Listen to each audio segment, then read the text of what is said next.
तो hello guys, आज मैं बताने वाला हूँ माइक से सुपर नेक।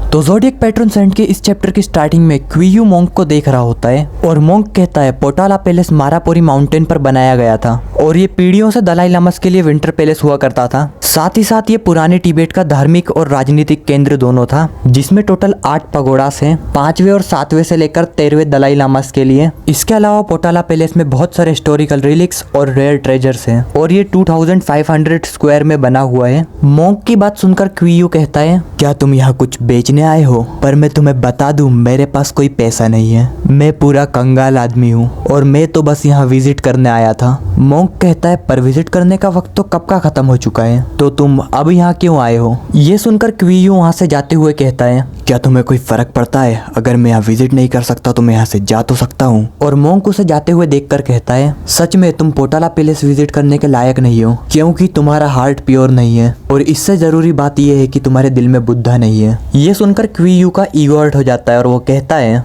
अरे तुम मोंक, ये तुम कैसे डिसाइड कर सकते हो? क्या तुम मेरा हार्ट देख सकते हो कि मेरे हार्ट में बुद्धा है या नहीं? और मोंक कहता है, हाँ, असल में मैं तुम्हारा हार्ट देख सकता हूँ। क्या तुम्हें वो आवाज याद है जो तुम्हें बुला रही थी? सपने में देखी हुई चीजें याद है? असल में ये सब जो कुछ भी हुआ ताकि तुम यहाँ आओ और मुझसे मिलो। बुद्धा का कोई शेप या फॉर्म नहीं है, तो प्लीज चलो मेरे साथ। पर क्वियू सोच रहा होता है, इसे मेरे सपने के बारे में कैसे पता है? तभी मोंक की कार आ जाती है। फिर मोंक कहता है, प्लीज बैठिए। और क्वियू मोंक की कार देखकर हैरान हो चुका होता है और कहता है, क्या ये तो लिंकन नेविगेटर है। अब हमें बताया जाता है हर आदमी को गाड़ियां पसंद होती है। कहते हैं एक आदमी की गाड़ी उसकी दूसरी बीवी की तरह होती है और क्वियू को गाड़ियां खास पसंद है। जैसे सभी को कोई ना कोई शौक होता है, वैसे ही क्वियू का शौक कार्स है, खास करके दुनिया भर की मशहूर लग्जरी कार्स। क्वियू को मानो मजा सा आ जाता है जब वो लिंकन नेविगेटर की चौड़ी और आरामदायक सीट पर बैठता है और क्वियू कहता है, ये कार लग्जरी एसयूवी क्लासिक्स में से एक है। ये बिल्कुल कहानियों के हीरो की तरह है, जो कि अपना एक अलग जबरदस्त ऑरा रिलीज करता है। मुझे नहीं पता था मोंक बनना इतना अच्छा करियर हो सकता है।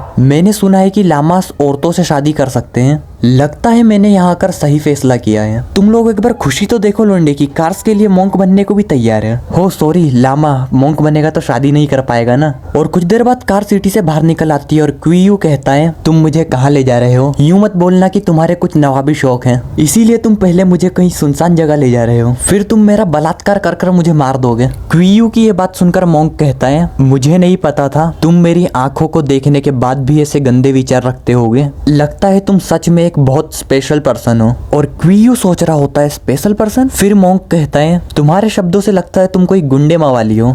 मितबा, मैं कितना रूड हो गया, पर ये सच है, आपको देखकर ऐसा ही लगता है। और मैं आपको वहां ले जा रहा हूँ जहाँ मैं रहता हूँ, असल में दी बुद्धा टेम्पल। और क्वियू मोंक की बात सुनकर पूरे प्राउड से कहता है, हाँ बिल्कुल, मैं एक गैंगस्टर हूँ। और मोंक उसे देखकर सोच रहा होता है, क्या मैंने अभी अभी इसकी तारीफ की? छोड़ो यार, कार चलाने पे कॉन्सेंट्रेट करते हैं। अब हमें बताया जाता है क्वियू ने सोचा होता है, मोंक के इरादे मुझे बुरे नहीं लगते, और वैसे भी कौन सा चोर किसी को लूटने के लिए लिंकन नेविगेटर लेकर घूमता है। और बहुत ज्यादा बकरी का दूध पीने की वजह से क्वियू बर्फीले पहाड़ों में लग्जरी कार की गर्म हवा से सो गया। उसके कुछ देर बाद वो लोग एक बहुत बड़े टेम्पल के नीचे अपने डेस्टिनेशन पर पहुंच जाते हैं और वहाँ के गार्ड्स मोंक को मास्टर मास्टर बोलकर सल्यूट कर रहे होते हैं। क्वियू सोच रहा होता है, यहाँ कितने सारे गार्ड्स और पुलिस वाले हैं, टेम्पल में तो कुछ गलत हो ही नहीं सकता। मोंक क्वियू से कहता है, ये एक लास्ट नेशनल टूरिस्ट रिजर्व है और यहाँ आर्म पुलिस की प्रेजेंस कोई नई बात नहीं है। इस टेम्पल का नाम यान हुआन टेम्पल है, पर इसे टेम्पल ऑफ होली बुद्धा भी कहा जाता है और ये टेम्पल पहाड़ों पर बना हुआ है। मुझे नहीं पता यहाँ कितनी सीढ़ियाँ हैं। और ये दोनों सीढ़ियाँ चढ़ने लगते हैं। क्वियू की तो चढ़ चढ़ कर हालत खराब हो गई होती है, बेचारे को बुड्ढों की तरह डंडे का सहारा लेकर चढ़ना पड़ रहा होता है। तभी क्वियू मोंक से पूछता है, और कितना चढ़ना है? मोंक कहता है, बस पहुंच ही गए। और कुछ देर चलने के बाद वो लोग वहां पहुंच जाते हैं। मोंक कहता है, तो ठीक है। क्वियू पूरा थक चुका होता है और मोंक की बात सुनकर कहता है, आखिरकार मैं माउंटेन चढ़ ही गया। और क्वियू मोंक से बोलता है, सच बताऊं, अगर तुम्हारी लग्जरी कार और बकरी का दूध नहीं होता ना, तो मैं तुम्हारे साथ कभी यहाँ आया ही नहीं होता। अब क्या तुम मुझे बता सकते हो कि आखिर तुम मुझे यहाँ लाए किस लिए हो? इसके जवाब में मोंक कहता है, ओके बताता हूँ, मैं तुम्हें यहाँ लेकर आया हूँ इलाइटमेंट पाने में मदद करने के लिए। क्वीयू को तो ये बात सुनकर पूरा गुस्सा आ जाता है और वो कहता है, क्या बकवास है। फिर वो अपना गुस्सा कंट्रोल करता है और मोंक से कहता है, मुझे एडवाइस दो या फिर मोंक तुम मुझे डांटने वाले हो। ये सुनकर मोंक कहता है, चुप हो जाओ, बुद्धा के सामने ये नॉनसेंस बातें मत करो, ये तुम्हारी डेस्टिनी है जो तुम मुझसे मिले हो, तुम ये कंसीडर कर सकते हो कि मैं तुम्हारा इंस्ट्रक्टर हूँ। और क्वीयू उसकी बात सुनकर चिढ़ने लगा होता है और मोंक यही नहीं रुकता। मोंक कहता है, सच कहूँ तो मुझे कभी नहीं लगा था कि ईस्ट के लिए इम्पोर्टेंट पर्सन तुम्हारे जैसा कोई गैंगस्टर होगा। मोंक की ये बात सुनकर क्वीयू का गुस्सा आसमान छू चुका होता है और क्वीयू अपने मन में कह रहा होता है, एक और आदमी जो मुझे नीचे दिखा रहा है। और क्वीयू अपना डंडा कसकर पकड़ लेता है और कहता है, क्या तुम जानते हो मुझे नीचे दिखाने का अंजाम क्या होता है? क्या क्वीयू मोंक को भी अब शाओयी की तरह तोड़ देगा और फिर से किसी और जगह भागेगा? जानने से पहले वीडियो को लाइक कर दो और अभी तक चैनल सब्सक्राइब नहीं किया तो सब्सक्राइब कर दो। नेक्स्ट चैप्टर की स्टार्टिंग में हमें बताया जाता है, क्वीयू उन लोगों को कभी नहीं बख्शता जो उसे नीचा दिखाते हैं। हालांकि वो जानता है मोंक को पीटना यूजलेस है और वो जानता है कि अपने प्राइड को बचाए रखने का तरीका क्या है। भले ही क्वीयू एक गैंगस्टर है पर वो एक प्राइडफुल पर्सन भी है। अगर ये एक मोंक नहीं होता तो क्वीयू उसे शाओयी की तरह तोड़ चुका होता। इसीलिए क्वीयू वहाँ से जाने लगा होता है, थका हुआ, गुस्से में अपने डंडे के साथ, और कह रहा होता है, मैं जा रहा हूँ, मुझे बाहर तक छोड़ने चलने की कोई ज़रूरत नहीं है, गुड बाय। तभी मोंक कहता है, हमारे ईस्ट में fire nation pearl of the east है।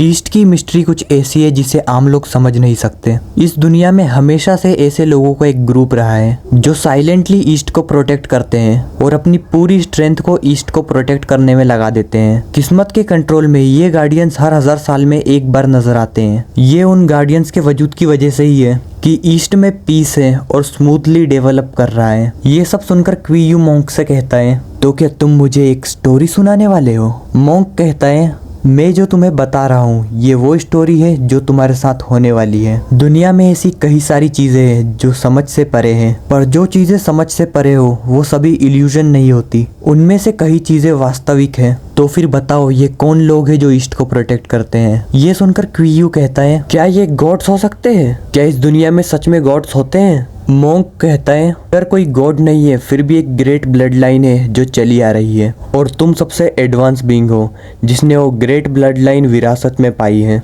ये बात सुनकर क्वीयू मोंक से हंसते हुए कहता है, मोंक तुम बहुत मजाकिया हो, तुम यहाँ मुझे 200 किलोमीटर दूर सिर्फ एक कहानी सुनाने के लिए लाए हो, पर तुम्हारी कहानी बहुत दिलचस्प है, लेकिन इसका मेरे साथ कोई लेना देना नहीं है, गुड बाय मोंक। और क्वीयू वहाँ से जाते हुए सोच रहा होता है, जब से मैंने ट्रेन में वो सपना देखा है तभी से कुछ अजीब लग रहा है, बेहतर होगा कि मैं यहाँ से जल्द ही निकल जाऊँ। तभी मोंक कहता है, मैं तुम्हें ये बताना चाहता हूँ कि मैंने जो कुछ भी तुमसे कहा वो सच है, तो प्लीज अब अपना शर्ट उतार दो। सुनकर क्वीयू कहता है, क्या अपने कपड़े उतार दूं? बुद्धा के सामने अपने कपड़े उतार दूं? मोंक, हालांकि मैं बुद्ध धर्म पर विश्वास नहीं रखता, फिर भी मैं बुद्धा को नाराज नहीं करना चाहता। मैं यहाँ से जा रहा हूँ, तो गुड बाय अगेन। तभी क्वीयू के आसपास बहुत सारी क्यूआई आ जाती है और वो हवा में होता है। फिर मोंक कहता है, ऐसा लगता है कि आप पहले से इस पर विश्वास करते हैं, है ना? तो अपना शर्ट उतार दो। जब हम इस दुनिया में आते हैं तो शरीर पर कोई कपड़ा नहीं होता, तो बुद्धा तुम्हें माफ कर देंगे। तभी क्वीयू कहता है, लेकिन मैं हवा में कैसे तैर रहा हूँ? ये तुमने क्या किया है मोंक? तुम क्या करने जा रहे हो? और मोंक क्वीयू को उड़ाकर अपने इतने पास ले आता है और अपना हाथ ऊपर उठाते हुए कहता है, इसे हटाओ। और क्वीयू का शर्ट निकलकर पीछे उड़ जाता है। ये देखकर क्वीयू मोंक से कहता है, मेरे कपड़े क्यों उड़ गए? मेरे करीब मत आओ मोंक, तुम मेरे कपड़े क्यों उतार रहे हो? तभी मोंक अपनी 2 उंगलियां आगे बढ़ाते हुए कहता है, पिछली जेनरेशन के किलिन सबसे जिद्दी लोग थे, उनका ईस्ट को प्रोटेक्ट करने का मिशन उनके लिए अपनी जान से भी ज्यादा अहमियत रखता था, लेकिन तुम्हारी जिद सिर्फ अपने डर की वजह से है। और मोंक अपना हाथ क्वीयू की छाती पर रख लेता है और कहता है, मुझे नहीं पता मैंने तुम्हारे जेनरेशन में जन्म लिया तो मैं खुशकिस्मत हूँ या नहीं। क्वीयू तो अपने मन में पूरा घबराते हुए कह रहा होता है, ये मेरी बॉडी में क्या हो रहा है?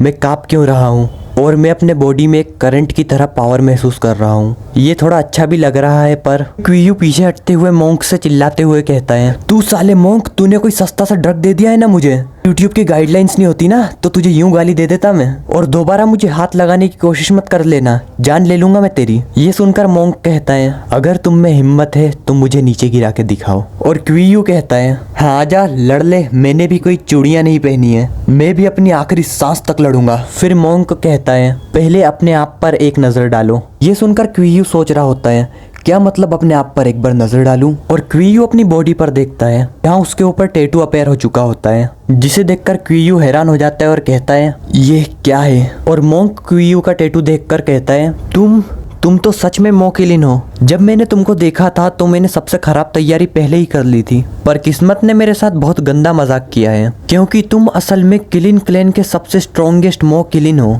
मैंने कभी नहीं सोचा था कि मो किलिन का जन्म इस जनरेशन में होगा। क्वियू अभी भी उस टैटू को देखकर शॉक में होता है, तो मोंक उससे कहता है अब शांत हो जाओ और मेरी बात सुनो। ये सुनकर क्वियू थोड़ा शौक से बाहर आते हुए कहता है जब मैं छोटा बच्चा था मेरी सबसे बड़ी विश थी एक एक्स्ट्रा ऑर्डिनरी इंसान बनने की। अब लगता है ये विश पूरी हो सकती है, पर ये एक सपने जैसा लगता है, लेकिन मैं इससे बचकर भाग नहीं सकता। मेरी किस्मत एक ऐसी खूबसूरत लड़की से मिलने जैसी है जिसे देखने के बाद तुम किसी और रास्ते जा ही नहीं सकते। तो तुम्हें अपना पूरा बेस्ट देना चाहिए और एंजॉय करना चाहिए। पर इससे पहले कि हम आगे बात करें, क्या तुम अपने बारे में बता सकते हो, क्योंकि मुझे लगता है तुम कोई आम इंसान नहीं होगे। और मोंक कहता है तुम्हारी बातें हमेशा औरतों से जुड़ी होती है। ये सुनकर क्वियू हंसते हुए कहता है कि दुनिया में मेल और फीमेल के बीच में अट्रैक्शन बिल्कुल नेचुरल होता है। और पहले तुम मुझे ये बताओ तुम कौन हो, फिर मैं तुम्हारी ये कहानी दोबारा से सुनूंगा। मोंक तुम एक नॉर्मल इंसान हो ही नहीं सकते, आखिर कौन हो तुम। और इसी के साथ ये वीडियो यहीं खत्म हो जाता है। मेरा फोन गिरने से खराब हो गया था इसलिए वीडियो नहीं आ पाई थी,